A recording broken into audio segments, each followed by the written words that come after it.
بسم اللہ الرحمن الرحیم۔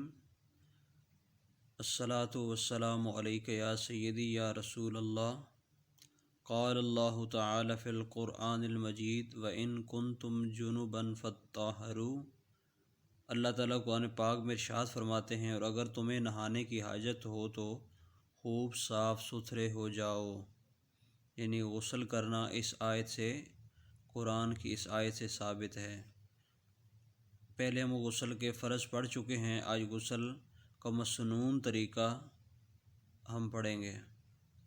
سب سے پہلے غسل شروع کرنے سے پہلے اپنے دونوں ہاتھوں کو پونچھوں تک یعنی کلائیوں تک دھوئیں، اور پھر استنجا، جسے عام زبان میں بڑا وضو بھی کہا جاتا ہے، وہ کریں، اور پھر جس جگہ نجاست وغیرہ ہو اس کو دور کرے، یعنی جسم کے اوپر اگر کوئی ناپاکی وغیرہ لگ گئی ہے تو اس کو دور کریں، اور پھر وضو کرے۔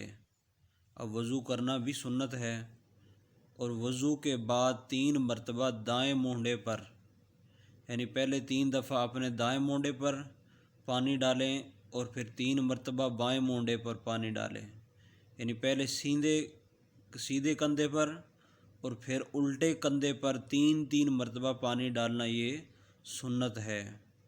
اور پھر 3 مرتبہ سر پر اور سارے بدن پر پانی بہائے، پہلے دونوں کندھوں پر 3 دفعہ، اور پھر 3 مرتبہ سر پر، اور پھر سارے بدن پر پانی بہائے اور ملے۔ اور آگے جو لائن ہے اس میں لکھا، اور کسی سے کلام نہ کرے۔ اب اس میں تھوڑی سی وضاحت درکار ہے، اس لائن کو سمجھیے گا کہ کسی سے کلام کرنے کا کیا مطلب ہے، یعنی کوئی ایسی گفتگو جو غیر ضروری گفتگو ہے۔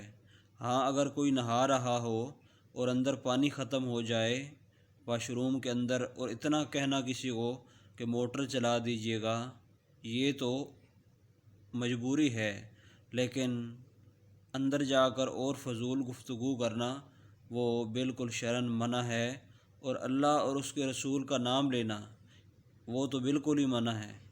اب بعض لوگ اپنی جہالت کی وجہ سے یہ کہتے ہیں کہ جب تک غسل سے پہلے کلمہ نہ پڑھا جائے تو انسان پاک نہیں ہوتا، تو یہ بات کہیں بھی نہیں لکھی ہوئی، اور یہ بات بالکل درست نہیں ہے۔ جب واش روم میں جائیں اس سے پہلے واش روم میں جانے کی دعا وہ پڑھ کر داخل ہوں، وہ بھی واش روم سے باہر کھڑے ہو کے پڑھنی ہے، اندر جا کے نہیں پڑھنی۔ تو غسل سے پہلے کوئی کلمہ پڑھنا، کوئی ذکر اذکار کرنا واش روم میں، اللہ کا نام لینا، یہ اللہ کے نام کی تعظیم کے خلاف ہے۔ اور اسی طرح دیگر کوئی دنیاوی کلام کرنا جو لوگ باہر موجود ہیں، وہ بھی شرعاً جائز نہیں ہے، اور اس سے منع کیا گیا ہے۔ اسی طرح بعض لوگ ایسے ہوتے ہیں جو واش روم میں چلے جاتے ہیں، پھر کہتے ہیں کبھی ہمیں تولیہ پکڑا دیں، کبھی ہمیں کپڑے پکڑا دیں۔ اس طرح کی گفتگو جو ہے اس سے بھی اجتناب کرنا چاہیے، اور غسل خانے میں جانے سے پہلے پورا اہتمام کر کے جائیں تاکہ ہم کلام کرنے سے بچیں، کیونکہ اسلام نے واش روم میں جا کر کلام کرنے سے منع کیا ہے۔